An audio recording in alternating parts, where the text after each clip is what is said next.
Welcome back to another episode of Record My Father.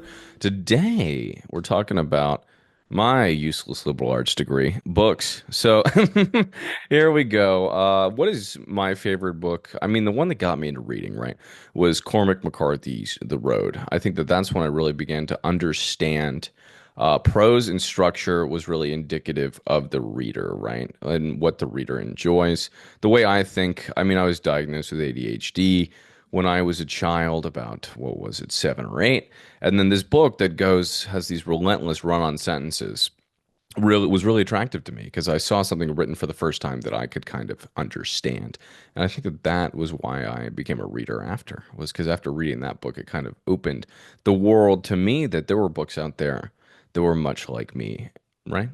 I They don't were know. written like by monkeys, right? Yeah, exactly. Yeah, one of the most famous authors of all time is a monkey. Fun fact. He's a That good is monkey too. Yeah, yeah. I What mean, there's else? bad monkeys. What did I read by him as well? I read did you He ever did another one read after that. Pretty Horses? I read that. I read the first one. What was that about? I think it was Pretty Horses. It was about a cowboy and he is I don't even know. I think he runs Is away that where they from go after home. the Indians? No, he had like a it was in Texas, so close to Mexico. I Yeah. remember I read like the first part of it and I didn't finish it, All the like I Pretty did with a Horses. lot of books. Yeah, All the Yeah. Pretty Horses, and I went out there and it was I mean, incredibly depressing. The way that the way that he linked up with a group that was going to Texas to make sure that the Mexicans or the Indians didn't come across, and they were out there just slaughtering whoever they Oh, you're could. talking about Blood Meridian. Oh, Blood Meridian. Then they got caught, and a bunch of them got slaughtered, and then you were like, yeah, yeah, you know. I Well, don't know. It's weird. I'm always for the underdog. For some reason, it's like I switch sides. Like I'm a ping pong ball. I think You that know. you're an underdog yourself, right? I think Well, that I like a level playing field, and when I see that it's not level, it bothers me. It's always bothered me. I think that I mean that's the whole reason when you look at like all the things that are going on now. Oh, they're taking away this and that, and oh, they had an unfair competitive advantage. It's like, well, but you had one for 400 years, so maybe it's time to make it a little easier, you know. And you got to give other people that are starting 10 steps behind you an opportunity to catch up to you. I have to And agree with you. unfortunately, the only way to do that is to stomp on you and the current generation to make them pay for their advantages that they've gotten for 400 years. And I think a lot of people don't understand that, you I know, think moral ethics too has to do with it a lot. you know. And I feel like a lot of people don't. I wonder where kind of that ethical standpoint comes from that I got mine so you can figure it out, which seems to Well, be the inherent conservative viewpoint today.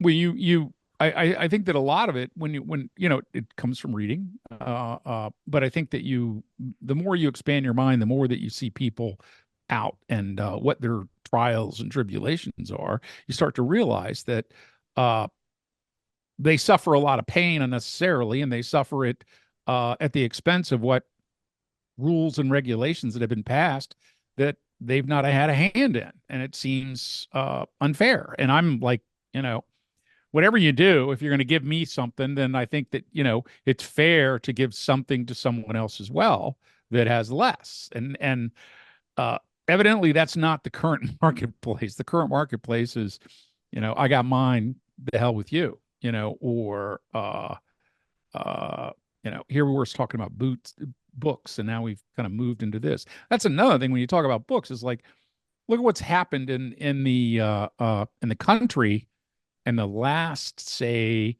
5 to 7 years. The book banning thing has come out like we've never seen.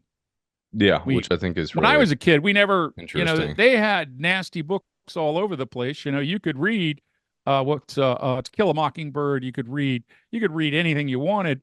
I mean, the idea that a kid that's 7 years old or 10 years old or 12 years old would pick up a book and read a 3 inch thick book, and on page 794 there was a description of a lesbian love scene or whatever the hell there was, that's somehow going to color their future is absurd, Well, I Okay. think it's interesting as well that the whole reading standpoint is where you place yourself in society, and your reading ability is how you kind of metamorphosize your own personality and where you fall into line in the wide array of humanity, right?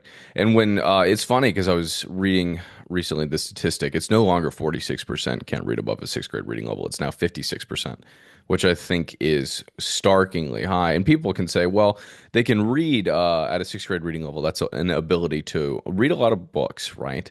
But at the same time, when I think they talk about being able to read at a certain level, it's not necessarily that you can read words, right? I think it's also the extent of applying it and analyzing it, right? Like if you have Comprehension. a sixth grade reading level analyzing level, then I think Comprehension, right? that it's there we go. That's kind of the word that I was looking Yeah. for. Yeah. And I think that that is a big issue. If you can't comprehend something, then you can't apply it to yourself or your own Right. life. Well, and that's, I mean, that happens with travel. That happens with a lot of things where when you get exposed to things that are not in your own little private box. Because most people, I remember relatives when I was growing up that, he's 82 years old. He's never been more than 10 miles from his house. It's like, well, then your exposure is pretty limited, you know. There And was then a you, man I met in Arizona years ago, and he was working a bar. I think he was around 56, 57 years old. And he's like, yeah. I understand why people want to travel, but I've spent the entirety of my life in this kind of 2.5 mile radius. This was Phoenix. Hmm. And he's like, I've been trying to make this my world, which I think is interesting, right? Hmm. You try to meet everybody in that 2 mile radius, and is that inherently more valuable than going outside? I don't know. I don't know if you make these Well, I profound think relationships where you're from. Yeah. well, then I would say that it mutes your learning, Oh, right? I think so. And I mean, that's a question, what good are books, you know? I And think I it's a think that confirmation bias, they a expand your living horizon. confirmation. But they expand your horizon. They allow you to go to places you'll never be able to afford to go to. They allow you to be in different scenarios that you will never be in your life, and they give you the opportunity to imagine, the opportunity to dream about things and places. And if you read a book that's written really well, you get into the scene. You become Jean Valjean. You're the one. You steal the bread. You take the candlesticks from the church and you run away, and then you get caught by the police and they're going to put you in jail forever, and the priest says, no, I gave them to him. And then you say, like, wow, that is, Speaking was of that Les which, Mis? if That was we're Les that Mis. was Les Mis, yep. Yeah. I read that when I was in my 20s, and it's like I like you, funnily, is that a word? I It's think it probably not is. a We're word. making it a I word probably today. read it in a book somewhere. Anyway, I remember that my reading was, it was like, I got I and through, I would say, elementary, probably middle school, I read more, and then I dropped off in high school, college, I didn't really read that much, and then I started really picking it up after college. And then, because I started to say that if I really want to learn about the world, I can't I couldn't afford to travel anywhere. And like, one place I went to New York, and it was like a totally different world, you know. But it allowed me to understand, not necessarily understand, but be exposed to other people's viewpoints, other people's lives. And now they're not all completely accurate and true and all that kind of stuff, but I think that kind of teaches you this idea of critical thinking, where you can hear a story and you can go, well, and me, I say bullshit on everything, but it allowed me to be analytical, increase the analytics in my mind. When people would say things, I would go like, oh, you said that brick is hard. Well, I picked up bricks. I picked up that brick. I know bricks are hard, you know? Speaking of It, which, you talk about the unfair advantage, and I started a book club recently, By the Cover Book Club. We have 15 members. 15 members, crazy, right? And so, what we're reading now this month is Life and Death, or Life After Death, by Damien Eccles, mhm. one of the members of the Memphis Three, the infamous Memphis Three, right? What West are Memphis the Three. Memphis Three? They were arrested at I think 18 or in 19. There was three of them for the murders of 8-year-old boys in West Memphis, but they were falsely imprisoned for 18 years when DNA evidence came out later. And so Damien Eccles kind of served the brunt of it because I think one of the other boys was severely autistic, and I just got through this chapter about him describing what it was like to be interrogated and how they keep you awake for 36 hours, and how they're constantly screaming at you, but then they're your friend, but then they constantly scream at you, they spit at you, and everything like that. And so All this. Damien Eccles was in prison for 18 years falsely.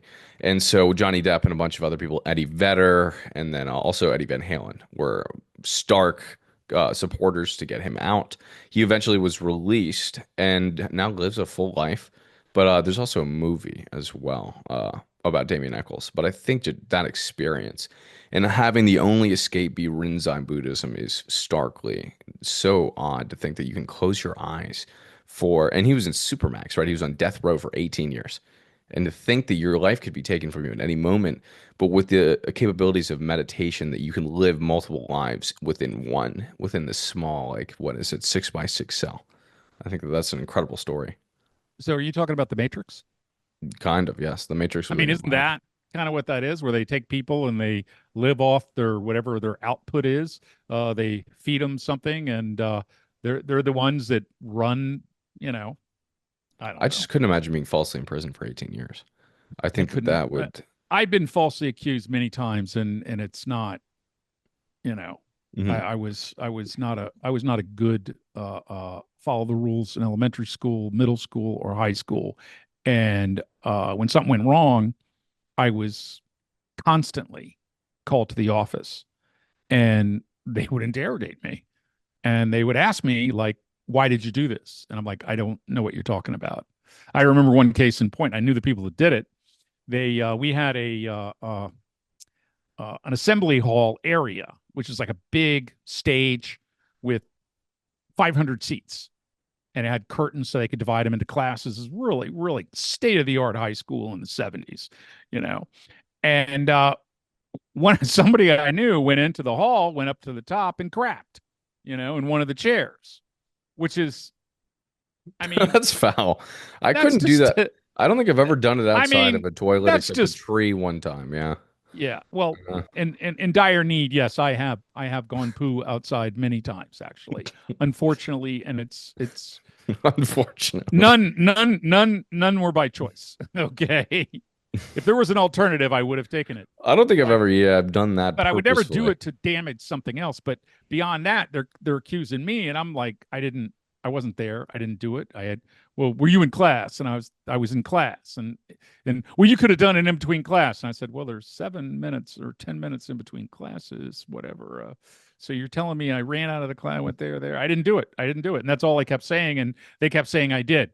And then they were going to get rid of me, and they didn't, and then they finally gave up. And then I mean, another time, I mean, I have so many times where I was accused and just flat out, they were giving me a punishment. They accused me. And I remember you in elementary school where they made you sign a confession. Yeah. They didn't ask me to sign a confession. They didn't care what I thought. They just said, I did it. And they didn't care. And and so that's why when people talk about their wonderful days in high school, I'm like, I didn't have wonderful days. I had accusation days and I had keep my head down days. But I did a lot of bad things, So, Isn't it interesting that you see institutions like schools and police yeah. stations, they kind of operate in a similar fashion? I don't Yeah. know. Well, I think that that's really interesting. I'm not a follow the blue kind of guy, I look at them and I say, you get paid for peace, for the peace. Well, they're And they're to, public servants. They're public right. servants, and they And don't yet, act like it. we're frightened of them. And I would tell you point blank, I am 65 years old. I've had probably a 12 or 15 interactions directly with police for crimes or petty crimes or whatever. And I can't say that any time I've ever had trouble, I've ever had any cop help me ever. Well, So that's a funny point. my whole viewpoint on police is very negative, but I realize that they do good things, but that's what they're paid to do. So I don't think you should herald somebody for, if you're a charity president and you do something good for charity, well, that's your friggin' job. I Shut always love up. the propaganda where you see them playing basketball with like Yeah. an inner city youth, and I'm like, you did that for 5 minutes. on one day, and that was after you shot up a school. Like, I don't believe it. Like, even Well, I there's remember at Uvalde, it was so funny because here's where the mentality, the toxic mentality of police officers really resides. Is there was a kind of a body camera footage from Uvalde, if anybody remembers, that was the massive yeah school shooting, and they were sitting outside because they were for too scared. 48 minutes. They were too scared to go in. And the body camera shows a cop checking his phone. And I think it's so funny because it's the Punisher logo, like his background, right? It's the Punisher logo with a blue line on it. And that's who he thinks he is. That's who he thinks he is. And Well, it's evidently he wasn't. disgusting. Exactly. They weren't. They weren't. But I mean, that's who they think they are, which I find to yeah. be incredible. Well, there's a certain amount of power. It's like I was just talking to. I did a hike this morning, and we were talking about what is it? A study that I'm thinking that happened. My video go a little weird. You're Anyway, good. You're good. anyway, uh, uh, he said that he had this old friend who's a retired cop, and he was absolutely fine with them pardoning all the people that beat the hell out of the cops and killed a few, and or indirectly killed a few When was this? this morning. And the What are you January referring 6th to? thing where they went Oh, in and that's what they you're referring. I was like, yeah, and what are you they referring were to? fine with that, and they said it wasn't a big deal, and it was like they couldn't get over the fact that as a police officer, and that they would think that it was okay to beat police officers, provided it was your own side doing it, and that I think is really kind of that's frightening. That my side can do anything, and it's truly my side. It's not. It's this whole idea of coming together doesn't seem to be happening. Maybe we need to read a book about coming together because it doesn't seem as though there's any handout or any reach out from the side to come together. Well, the But bipartisan thing too. I think the two-party system is what's ruining America because yeah, it's either or, it's yes and no. You see these yeah, kinds of one or zero. And if you look at other countries, I think having a swath of parties kind of differentiates, makes your identity more well known, right? Because I we mean, have a third party here, but it doesn't really exist, right? That isn't really a thing.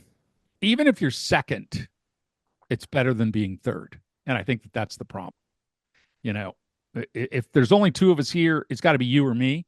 But why would we invite a third person to the party? Because then it may not be either you or me. So I need to support you, and you need to support me, sort of a little bit, just so we can keep those other three parties out. So that's always the don't waste your vote and vote for somebody else. Well, if a third of the people wasted their vote, and that kind of stuff hasn't happened since 1980. Anderson ran. I think it was Anderson.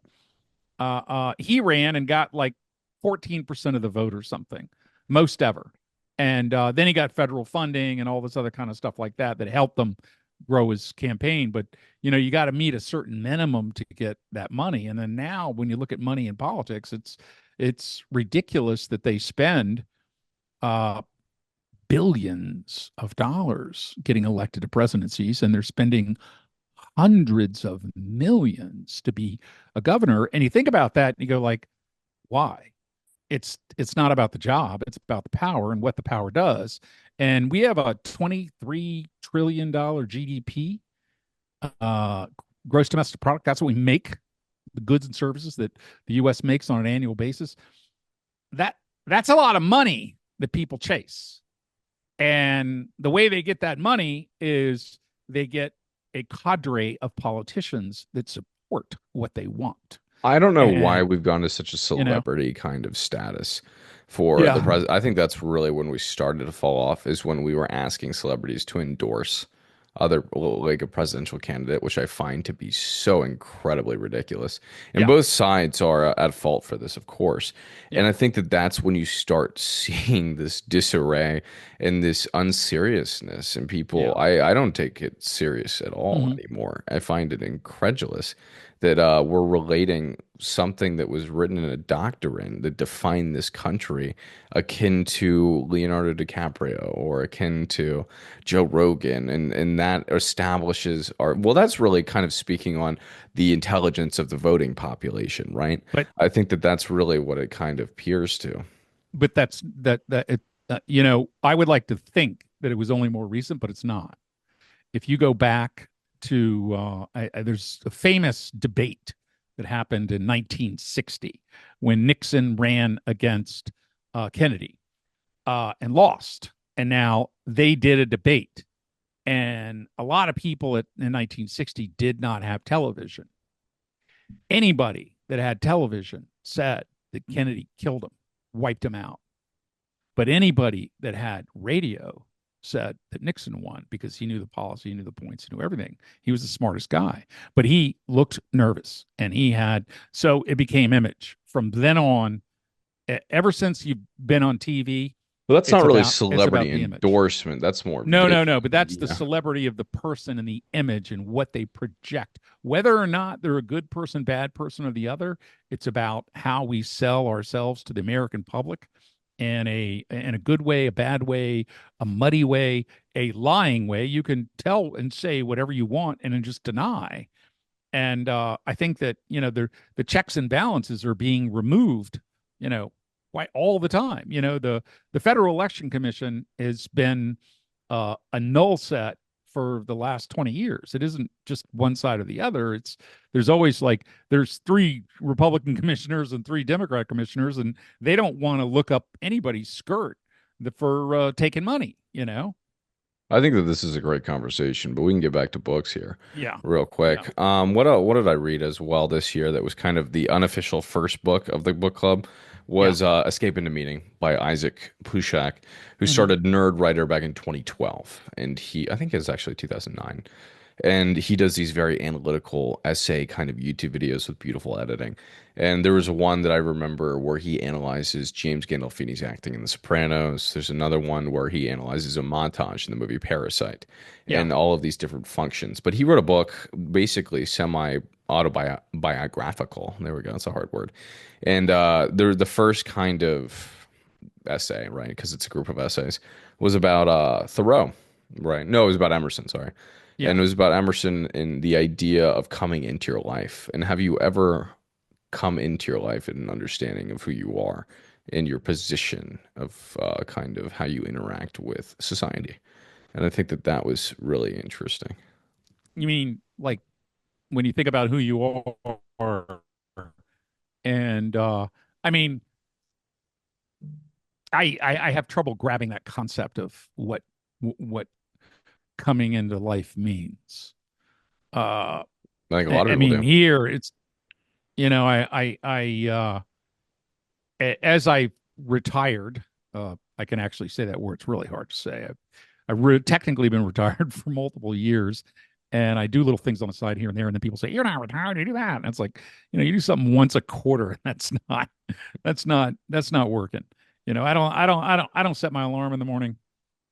I don't. I have that ability, and I don't worry about things that I don't have to. So so for me, I forgot where I was going with this. Is trying to grasp the concept of life is I think the way that as long as I'm learning and expanding what I currently think and know, I don't think I'll ever be in life.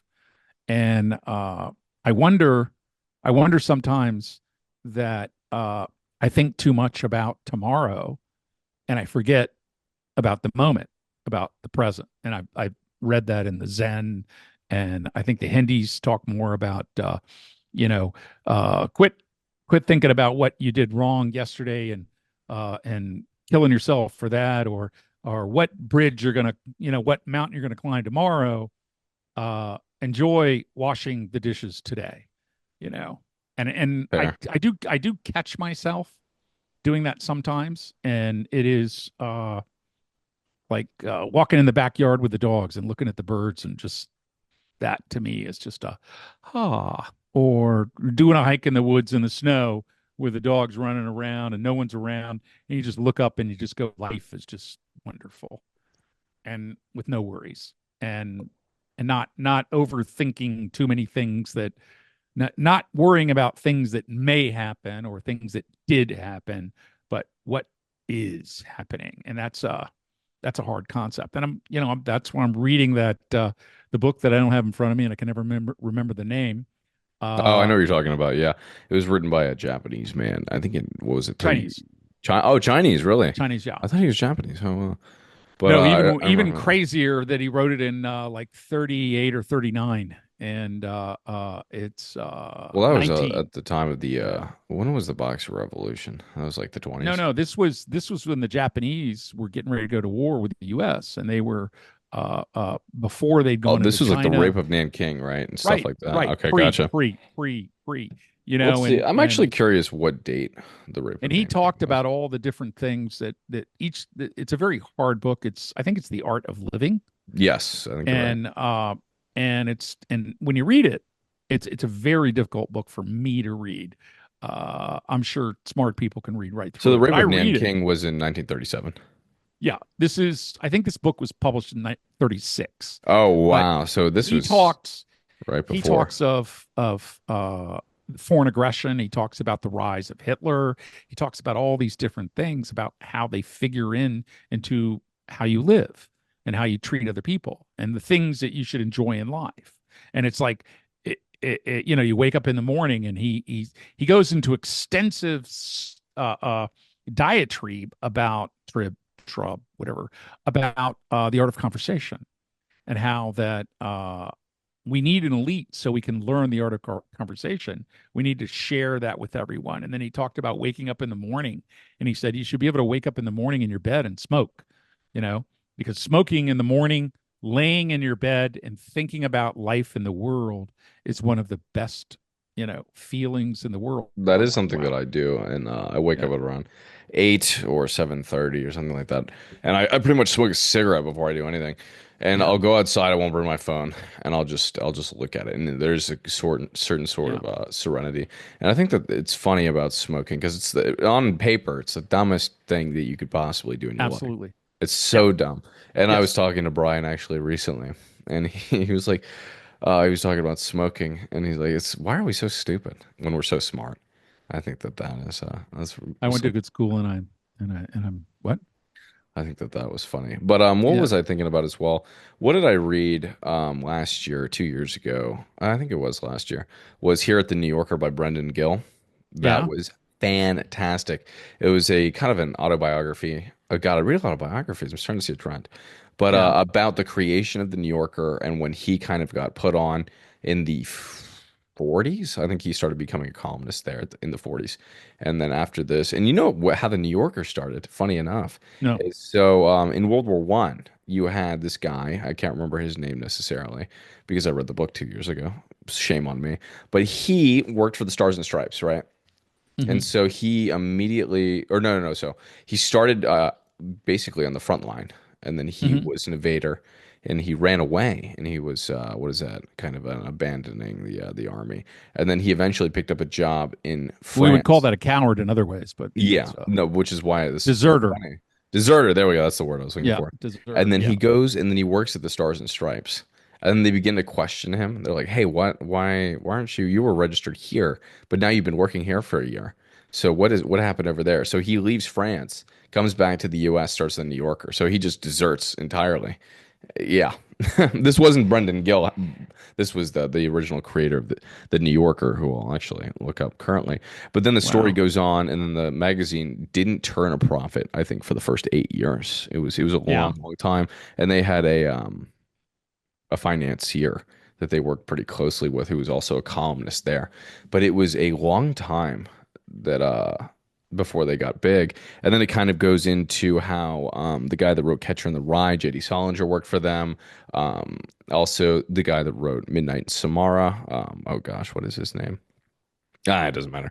And then also you had a bunch of other people, A.H. Auden or W.H. Auden also worked at the New Yorker doing columns, and they had these large swaths of people that were so talented and then went on to become fantastic novelists, and how it was kind of a churner out of these intellectuals.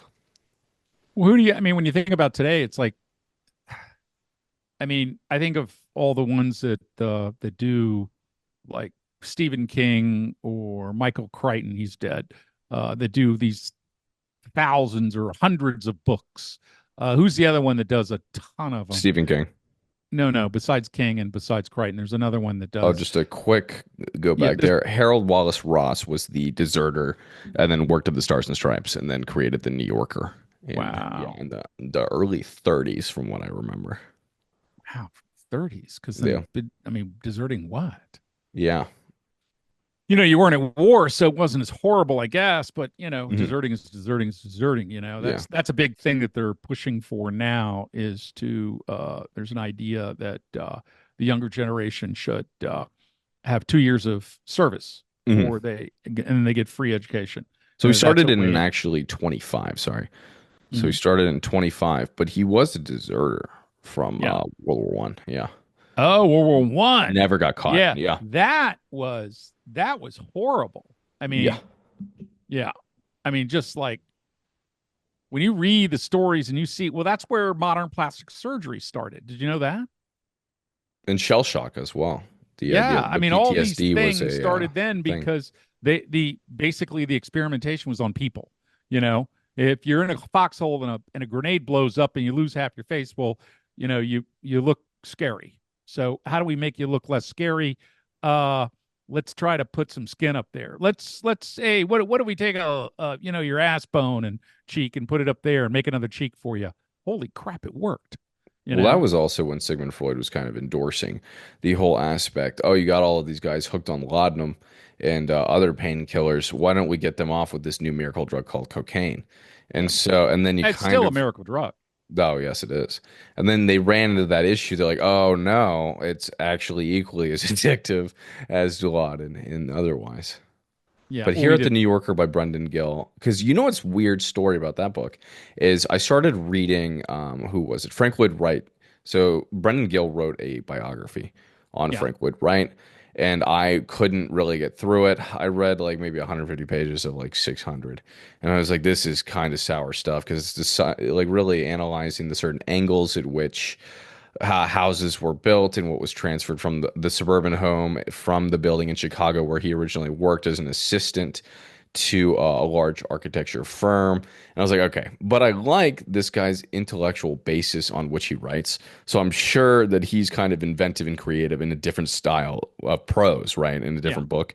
And then I immediately go on Amazon, maybe not immediately, maybe a couple days after, and see that he was an avid New Yorker writer, was a columnist for like 30 years. And I was like, okay, let me buy this book here at the New Yorker, and I bought it, and I addicted immediately. Addicted. It's so weird to Yeah. give a writer a second chance like that because I don't normally do that. I don't. Yeah. Because you're a snob. I am a snob, You 100%. went to one of those elite schools, and now you're a snob. You don't read really trash. I read Spider-Man, so hey, And the I fact that love he talks Spider-Man comic about books. what was it? They had like a table at this restaurant in New Yeah. York, and and how everybody at noon would have on average like six gin and tonics on a Yeah. daily basis, and then they go back to work. My Because kind of the place. level of alcoholism was just crazy. John O'Hara wrote Midnight in Samara. There we go. Got it back. One of the best columnists and also writers in American history. Yeah. You think about back to your Sigmund Freud reference to cocaine, that if you look at today, not today, but like maybe 10 years ago, it was oxy and it was addictive. And Well, I guess the Adderall as Sacklers well. had published studies saying that it wasn't. And they pushed it on many, many, many, many, many millions of people, and it destroyed many millions of lives. And yet, no accountability. So sadly, Mhm. I don't know why it went on that track Yeah, I there, was because that's the wondering. first thing that popped into my mind when you said the cocaine. I'm like, yeah, but we're still doing the same thing, and we're still not. And there's no downside. There's no You want to know downside another book doing reference here? something really horrible. And that seems, I don't know. Lincoln and the Bardo by George Saunders. Great book. So do you know how How many Abraham books do you read a year? 38 to 40 usually? Right now, I'm on my second book of this year. I'll probably be done with it in the next couple days. And then I'm halfway through another one about Alexander von Humboldt, who was kind of the first real scientific explorer prior. And you know what's so interesting is because when I was younger, I read this book called, what was it? I can't remember, by Richard Holmes. But it was Richard Holmes's kind of Pulitzer, right?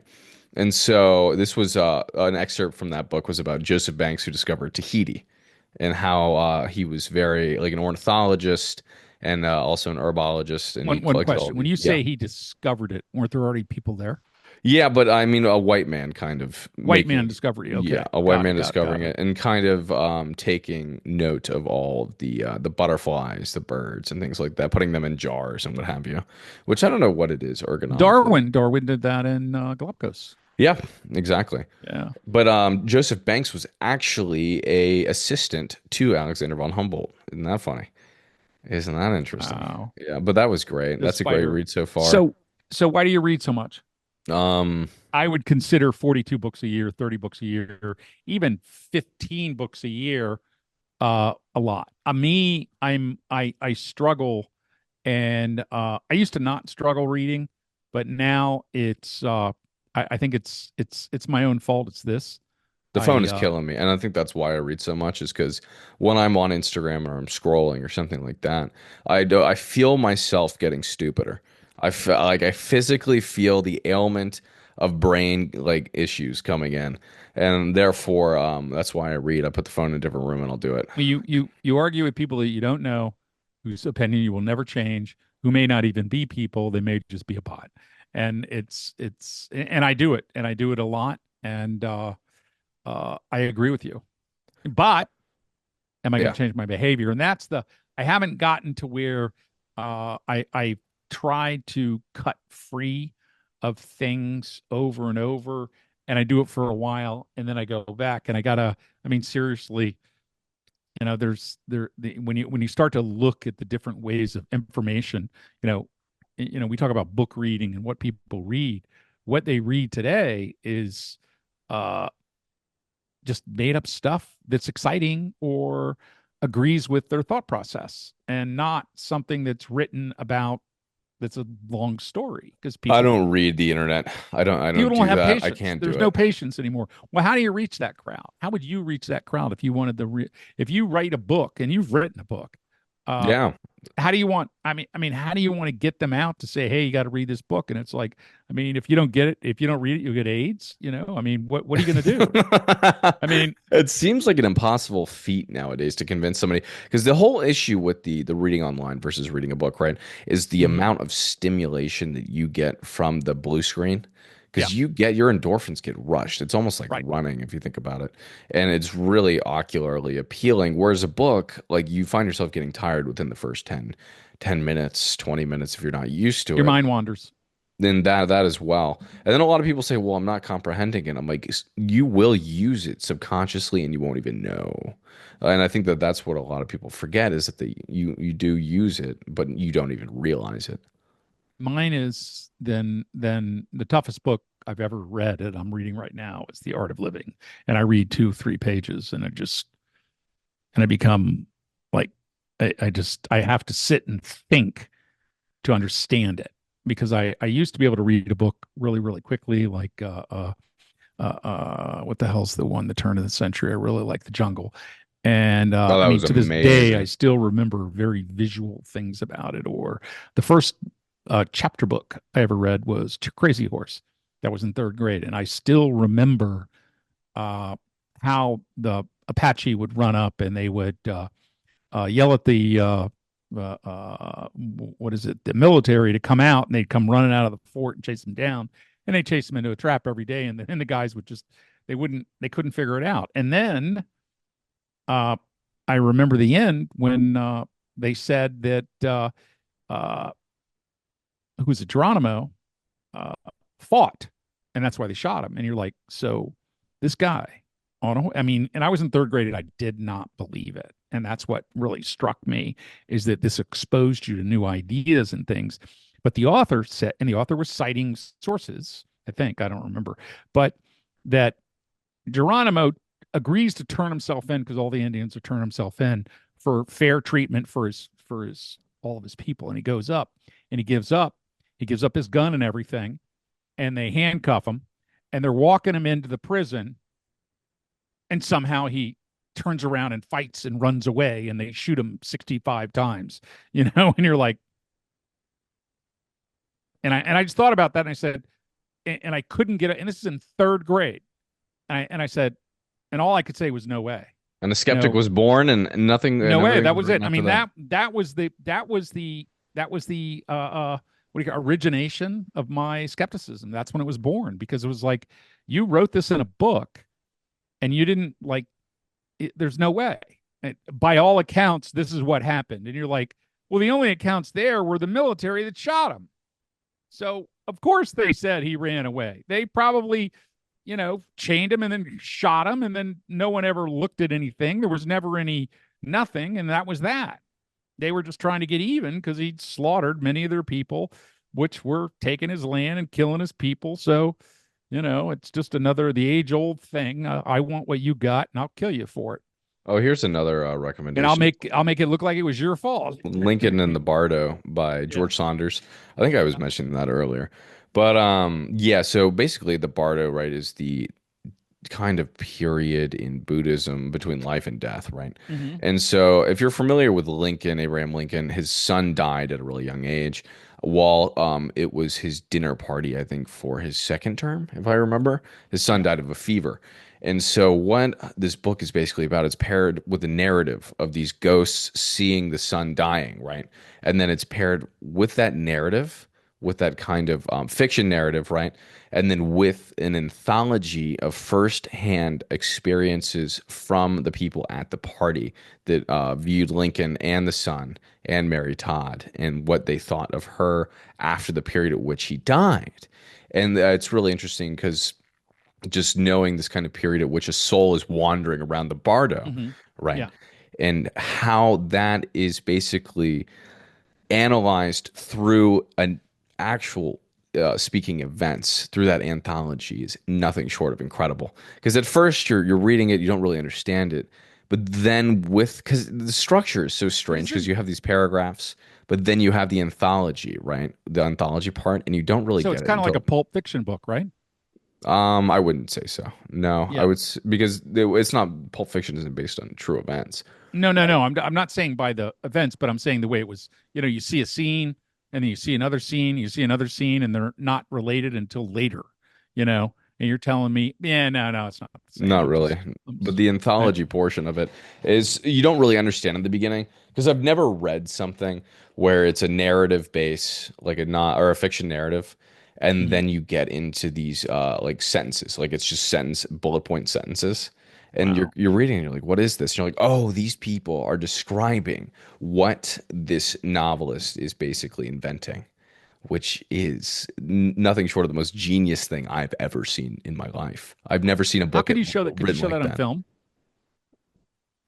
Maybe. I don't know, I but mean, I think I that's don't the know. that's That the thing artistic I direction is, oh, I that's cannot the say thing I any more about see. it. That's the thing I see in a lot of things is that you can't you when we watch a movie it's 2 hours or however, man, they're long as hell now, that there's a beginning, a middle, and an end, and a certain progression of events. And in a book, when people will say, oh, they did justice to the book, and it's like, when I read a book, like I read what's that thing, Gangs of New York, not even close. That not movie was not not great. I did not not like that even movie. not even close to the book. Cameron Diaz cast Nothing, and that was you wild. know. No, but I mean, it wasn't about there. Everything was made up. Most of that stuff didn't happen. He tried to cover There. way too much as well. Yeah, but there was like 30 years of gangs, and this guy was not the head of 30 years, and he was the head of one gang, and it was a notorious gang, but there were lots of other notorious gangs, and no one was slaughtering politicians openly. All the politicians were buying votes then. If you read there's another little book I read, Tammany Hall, that I can't remember the guy that was the big politician in New York then, but it was a really, really good thing. And he financially supported everyone in his district and made sure they all had beer at voting time and all these different things, where they got you to vote for him. So he could be the alderman or the councilman or whatever the hell New York had at that time. But it was Boss Tweed, I think it was. I'm trying to remember. Uh, uh, but it was just like you cannot get the same understanding of a situation with a movie than you can with a book. And I think that, but you have to invest a lot more time into a book. And I think a lot of people we don't have that patience in life. And as we go on, it seems like that we're all chopped into these 15, 20-second, 30-second pieces of time where we read a headline and say, kill the Pope, the Pope is Superman, Spider-Man's in New York. Just like, Well, that was like my New Yorker subscription that I got purely for the tote bag. And then there was a couple really interesting articles, one about a butterfly catcher moving from England, right, to the mhm, US. And he said, "Wow, in England they really appreciated who I was and what my studies on these butterflies." And then I moved there to mhm. America and it all of a sudden becomes get off my property, you weirdo. And I thought that that was Well, extremely I am nice to read. But at the same time, like it just became so overtly political in the magazines that I just became sick and did not want to read them anymore. okay. Uh, I just ran this and I never thought about this because I feel like I don't read enough books. I'm 3, 4 year tops. And I read them in spurts. I read 3 in January and I don't read another one the rest of the year. I pick up a couple pages. But I'm looking and it's like, and I thought to myself that I'm a strategy guy. I'm always thinking about, if we have to get somewhere, like with this company and with this podcast, if you want to get 1 million subscribers, we have to take steps during the course that will, and either you take steps and each one of those steps either works or it doesn't work, and then you modify the steps going forward so you can get to a place in the future where you want to be, you know financially, number of subscribers, whatever you want as you grow. And so it just dawned on me, just as we were talking here, that you know put up or shut up, which is stop bitching about only reading 3 books and looking at your machine all day, and actually type in the words strategies to read more books.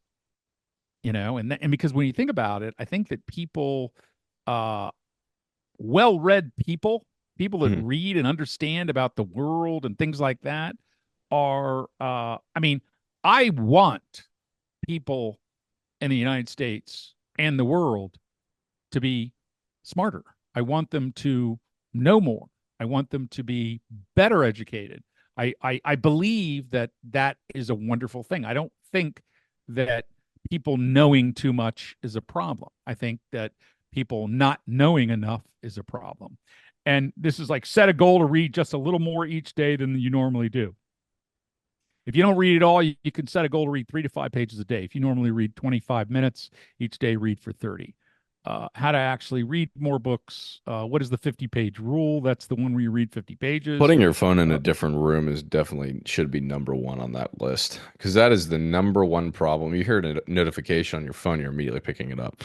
So that's why that's you, true. you don't even allow yourself to hear the notification. Just don't even allow Here's for that another to one that even says just happen. read a few more pages each day. Force yourself to read 4. And what's weird? What's weird about that strategy is that as a fat person who's trying to exercise more, I'm always trying to get back into the thing, and I'm now back to 5 days a week. Uh, Well, that's great. increasing weights and doing a little more each time, right? And that's all it is. It's basically, well, just do a little more. You don't read it all. Pick up the book in the morning when you go in the toilet or whatever you do, where you're, instead of taking your phone, take your book and read a page, read 2 pages, read 3 pages, and then mark that down. And Oh, here's that's what you another do, and that's how recommendation. you start. And that is a strategy that I'm going to try to apply to myself. I'm going to put that into my implement the strategy of reading 3 to 5 pages a day. And I have to figure out, and all I got to do now is carve out a time when I could do that. And I think that that is something that anybody could do. I think Pick up a so. book and And learn here's another something. recommendation is William Burroughs. He who wrote it the other day? It was I read this about last year as well. It's about 620 pages, and it's about of course William Burroughs and his life, The Ever Expanse. of his entire life, and he was a heroin addict for like 45 years. It's Right. crazy. And then he came from a very affluent family. But I think that it's really interesting how everything intertwines because he knew Jack Kerouac. He also knew Allen Ginsberg when they were younger, actually. He was about 15 years Wow. older, 10 years older. Mhm. And while they were in, I think at NYU, was it? Yeah, they were at NYU in a grad program. Or no, the undergrad program. Yeah, and then what's his face? William Burroughs had graduated from Yale at this point. But he Mhm. received, I think it was like $30,000 a year for his whole life from the time that he was 21 until he was Wow. 55. Until he was Okay. 55, yeah. Yeah. But yeah, avid drug addict, and didn't really start writing his what was it, his oeuvre, his body of work, until he was 52 when he wrote Naked Lunch, and it took him forever to do that. But when Wow. he did, he swept the world by storm, and I think that Isn't and that also, interesting? ayahuasca, Hmm. he was a kind of popularized it.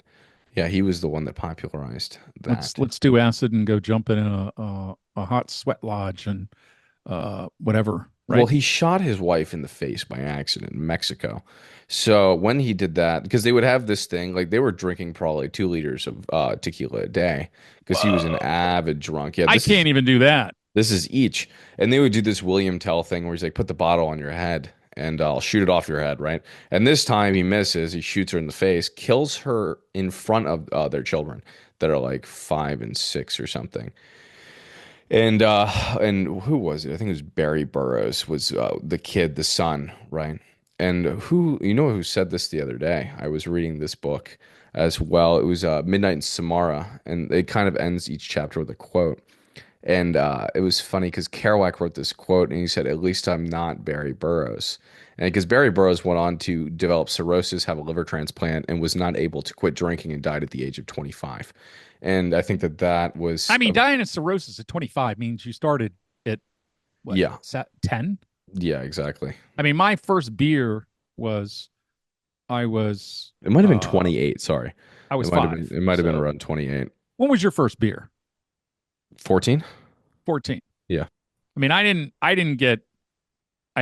drink. Let me just correct myself real quick. Yeah, I just wow. Yeah, no, but that was a stab from Jack Kerouac Wow. at at at William Burroughs because they were really good friends for a while, but then they really developed a hatred for each other because I think that Kerouac became rather pompous and arrogant after On the Road came out. Well, And then he shooting, if you murdered your wife, I'd be critical of you. Well, that as well, but that wasn't even what developed kind of their differentiation in nature. It was really later on when Kerouac became very arrogant because I think he looked at Burroughs as this older man who was just never really finding his kind of avenue with Well, he other didn't. He people. also didn't have to. He had a financial line for his whole Exactly. life. So, I mean, but there are a lot of people that have a financial line and they go significantly past it. So I Mhm. think that it's when I hear that when you read and you hear about people, oh well, he was all set up, and it's like he had a trust fund. It's like, well, a lot of people that have that actually do better. Mhm.